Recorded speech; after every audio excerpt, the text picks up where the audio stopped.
Oke, Assalamualaikum warahmatullahi wabarakatuh. Saya Mega Amelia akan menerangkan mengenai perencanaan pajak penghasilan pasal 22. Dan ini adalah daftar yang akan saya jelaskan mengenai perencanaan PPh pasal 22. Yang pertama yaitu apa itu PPh pasal 22, yang kedua adalah dasar hukum, yang ketiga adalah pemungut PPh pasal 22, yang keempat adalah tarif PPh pasal 22, dan yang kelima adalah tax management, pemotongan dan pemungutan, termasuk juga tax saving, tax avoidance, dan tax evasion. Oke, definisi dari pajak penghasilan pasal 22 adalah pajak yang dipungut oleh bendaharawan, pemerintah baik pusat maupun daerah sehubungan dengan pembayaran atas penyerahan barang dan badan-badan tertentu untuk memungut pajak dari wajib pajak yang melakukan kegiatan di bidang impor atau kegiatan usaha di bidang lain. Sementara dari perencanaan pajak sendiri adalah langkah awal dalam manajemen pajak, yaitu sebagai sarana untuk memenuhi kewajiban perpajakan dengan benar, tetapi jumlah yang pajak yang dibayarkan dapat ditekan serendah mungkin untuk memperoleh laba dan likuiditas yang diharapkan. Ya, dasar hukum pajak penghasilan pasal 22 yaitu ada 3. Yang pertama adalah Undang-Undang Nomor 36 Tahun 2008 yaitu Undang-Undang PPh. Yang kedua adalah Peraturan Menteri Keuangan Nomor 34 PMK-01/2017 tentang pemungutan pajak penghasilan pasal 22 sehubungan dengan pembayaran atas penyerahan barang dan kegiatan di bidang impor atau kegiatan usaha di bidang lain. Yang ketiga, Peraturan Menteri Keuangan Nomor 90/PMK-03/2015, pemerintah menambahkan pemungut PPh pasal 22 dengan WP badan yang melakukan penjualan barang yang tergolong sangat mewah. Untuk pemungut PPh pasal 22 dapat dilihat dalam slide, yaitu bendahara dan badan-badan yang memungut PPh pasal 22 sebesar 1,5% dari pembelian. Ada Bank Devisa dan Direktorat Jenderal Bea Cukai atau DJBC atas objek PPh pasal 22 impor barang. Yang kedua, ada bendahara pemerintah dan kuasa pengguna anggaran atau KPA sebagai pemungut pajak pada pemerintah pusat, Pemda, instansi atau lembaga pemerintah dan lembaga negara berkenaan dengan pembayaran atas pembelian barang. Dan yang ketiga ada bendahara pengeluaran berkenaan dengan pembayaran atas pembelian barang yang dilakukan dengan mekanisme uang persediaan atau UP. Ada yang keempat yaitu kuasa pengguna anggaran atau KPA atau pejabat penerbit surat perintah membayar yang diberikan oleh delegasi KPA itu sendiri. Dan yang kelima ada BUMN. BUMN di sini seluruh BUMN yang penyertaan modalnya secara langsung berasal dari kekayaan negara. Terus kemudian ada BUMN termasuk dengan bank-bank badan usaha milik negara. Kemudian ada yang keenam, industri dan eksportir yang bergerak dalam sektor kehutanan, perkebunan, pertanian, peternakan, dan perikanan atas pembelian bahan-bahan dari pedagang pengumpul untuk keperluan industri atau ekspornya. Dan yang ketujuh ada industri atau badan usaha yang melakukan pembelian komoditas tambang batu bara, mineral, logam, mineral bukan logam dari badan atau orang pribadi pemegang izin usaha pertambangan. Selain itu, ada WP badan atau perusahaan swasta yang wajib memungut PPh pasal 22 saat penjualan. Yang pertama, ada badan usaha yang bergerak dalam bidang industri semen, industri kertas, industri baja, industri otomotif, dan industri lain. Yang kedua ada agen tunggal pemegang merek atau ATPM, agen pemegang merek APM, dan importir umum kendaraan bermotor atas penjualan kendaraan bermotor di dalam negeri. Yang ketiga adalah produsen atau importir bahan bakar minyak, bahan bakar gas, dan pelumas atas penjualan bahan bakar minyak, bahan bakar gas, dan pelumas. Yang keempat ada badan usaha yang bergerak dalam bidang usaha industri baja yang merupakan industri hulu, termasuk industri hulu yang terintegrasi dengan industri antara dan industri hilir. Yang kelima, pedagang pengumpul berupa badan atau orang pribadi yang kegiatan usahanya yang pertama mengumpulkan hasil kehutanan, perkebunan, pertanian, peternakan, dan perikanan. Yang kedua, menjual hasil tersebut kepada badan usaha industri dan eksportir yang bergerak dalam sektor kehutanan, perkebunan, pertanian, peternakan, dan perikanan. Kemudian yang keenam, sesuai dengan PMK nomor 90/PMK.03/2015, pemerintah menambahkan pemungut PPh pasal 22 dengan WP badan yang melakukan penjualan barang yang tergolong sangat mewah. Kemudian ada tarif PPh pasal 22 atas impor yang menggunakan angka pengenal impor atau API dikenakan 2,5% dari nilai impor. Non API 7,5% dari nilai impor. Yang tidak dikuasai sebesar 7,5% dikali harga jual lelang.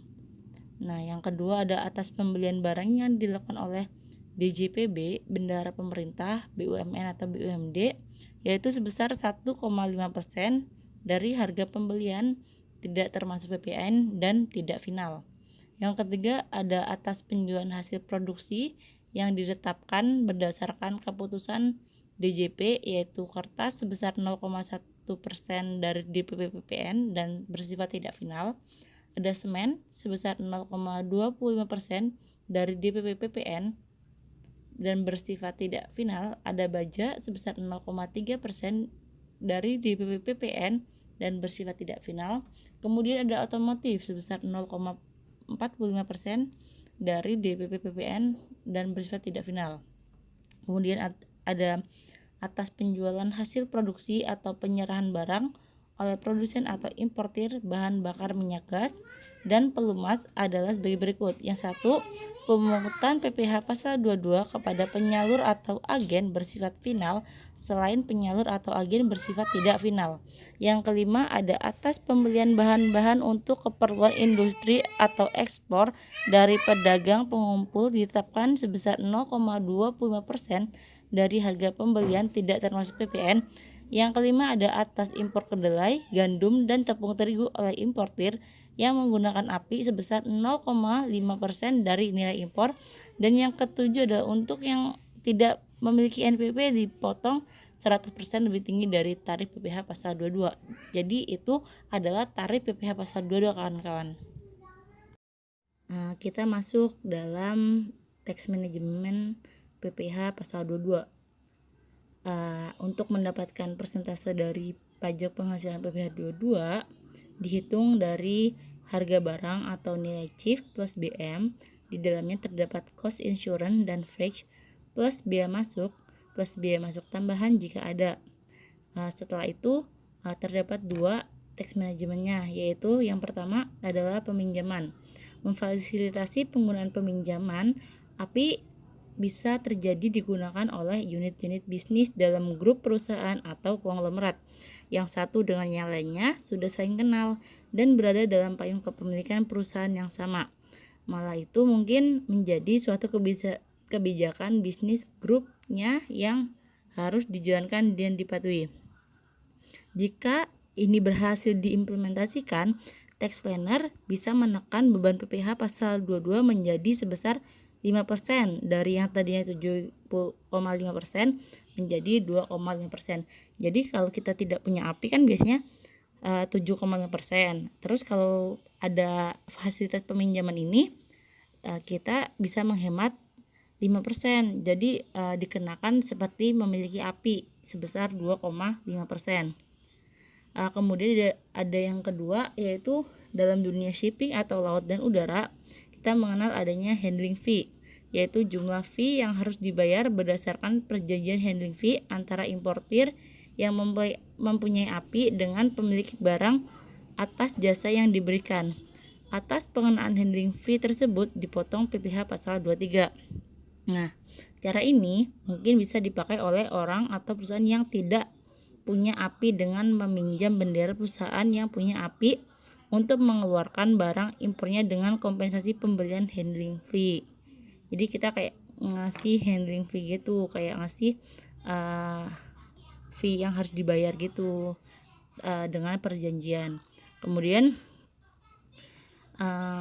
tax saving dalam PPh 22 handling fee ini sebesar 3% sampai 3,5% dari harga barang impor, yakni dari cost insurance plus freight plus biaya masuk. Sedangkan bagi perusahaan yang masih rugi, cara ini akan bisa menghemat cash flow. Dalam manajemen pajak, kita juga mengenal mengenai tax saving, tax avoidance, dan tax evasion. Dalam tax saving PPh pasal 22, perusahaan bergerak dalam kegiatan impor barang, maka sebaiknya mengurus izin untuk mendapatkan API. Namun jika ini hanya bersifat sementara, umumnya meminjam fasilitas API. Hal ini biasanya dilakukan dalam lingkaran grup perusahaan atau konglomerasi. Jadi tidak semuanya bisa meminjam fasilitas API. Maka perusahaan lebih baik membuat atau mengurus izin untuk mendapatkan API. Kemudian ada tax avoidance dalam PPh pasal 22 impor, yaitu dibiayakan walaupun non-deductible, namun hal itu jauh lebih baik untuk menghindari pemeriksaan atau cost of tax compliance yang mahal. Jadi daripada kita sulit-sulit untuk meminjam atau apa, kalau jika ada pemeriksaan, mending dibiayakan saja dari PPh pasal 22. Jadi untuk menghindari adanya pemeriksaan seperti misalnya lebih bayar atau terdapat hal-hal tertentu yang mengharuskan pemeriksaan, dan itu akan membuat perusahaan lebih kacau gitu. Dan yang ketiga ada tax evasion dalam PPh 22 impor. Eksportir atau pemilik API untuk mengkreditkan PPh pasal 22 tersebut dalam SPT tahunan badannya. Hal ini bertentangan dengan apa yang diatur dalam pasal 4 ayat 2 KMK strip 539 garing KMK titik 04 1990. Jadi ini mengenai tax evasion atau pelanggaran yang tidak boleh dilakukan oleh wajib pajak. Menurut PMK tersebut menyatakan bahwa pajak penghasilan 22 dan PPN yang telah dilunasi oleh importir yang melakukan impor atas jasa dasar inden sebagaimana dimaksud dalam pasal 3 dapat dikreditkan terhadap pajak penghasilan atau pajak luaran yang terutang oleh indentor yang bersangkutan dengan bukti PIUD dan SSP yang telah dipenuhi ketentuan sebagaimana dimaksud dalam pasal 2 sesuai dengan ketentuan perundang-undangan perpajakan yang berlaku. Jadi seperti itu untuk tax evasionnya. Selanjutnya ada pengecualian atau tax exception PPh pasal 22 yang dikecualikan dari pemungut PPh pasal 22 adalah 1. Impor barang atau penyerahan barang yang berdasarkan ketentuan peraturan perundang-undangan tidak terutang pajak penghasilan. Ada yang kedua, impor barang yang dibebaskan dari pungutan biaya masuk dan atau pajak pertambahan nilai. Ada juga pengecualian pajak yang juga harus diperhatikan oleh tax planner, misalnya untuk impor barang yang bebas biaya masuk yang juga dikecualikan dari PPh impor. Begitu juga barang untuk keperluan pameran atau keperluan lain yang bersifat sementara. Di sini beda penggunaan sudah bisa dimanfaatkan. Tax planner akan selalu memanfaatkan beban pajak yang paling minimal. Jadi tax planner bisa menggunakan cara-cara yang kita lihat apa saja pengecualian dari yang dikenakan PPh pasal 22. Dan yang terakhir ada pengajuan SKB PPh pasal 22 atau surat keterangan bebas. Surat keterangan bebas ini wajib pajak dapat mengajukan permohonan pembebasan dari pemotongan atau pengungkap PPh pasal 22 oleh pihak lain kepada DJP karena yang pertama, wajib pajak yang dalam tahun pajak berjalan dapat menunjukkan tidak akan terutang pajak penghasilan karena mengalami kerugian fiskal. Jadi ada kemungkinan kerugian fiskal, dia dapat mengajukan permohonan SKB. Yang kedua, wajib pajak berhak melakukan kompensasi kerugian fiskal sepanjang kerugian tersebut jumlahnya lebih besar dari perkiraan penghasilan yaitu tahun pajak yang bersangkutan. Jadi jika ada kompensasi kerugian fiskal, wajib pajak bisa mengajukan SKB. Dan yang ketiga, pajak penghasilan yang telah dibayar lebih besar dari pajak penghasilan yang akan terutang. Jadi lebih bayar juga bisa dilakukan dengan kita mengajukan permohonan SKB. Jadi seperti itu untuk pajak penghasilan PPh 22 mengenai manajemennya. Bisa kita tax saving, tax avoidance ataupun tax evasion, tapi lebih baik kita penghematan dan jangan sampai melanggar mengenai batas yang telah ditetapkan oleh undang-undang. Jadi kita sebagai tax planner menggunakan cara-cara gray area seperti itu yang dapat kita lakukan untuk penghematan pajak suatu perusahaan tanpa harus melanggar undang-undangnya. Terima kasih, saya Mega Amelia, akuntansi perpajakan semester 6.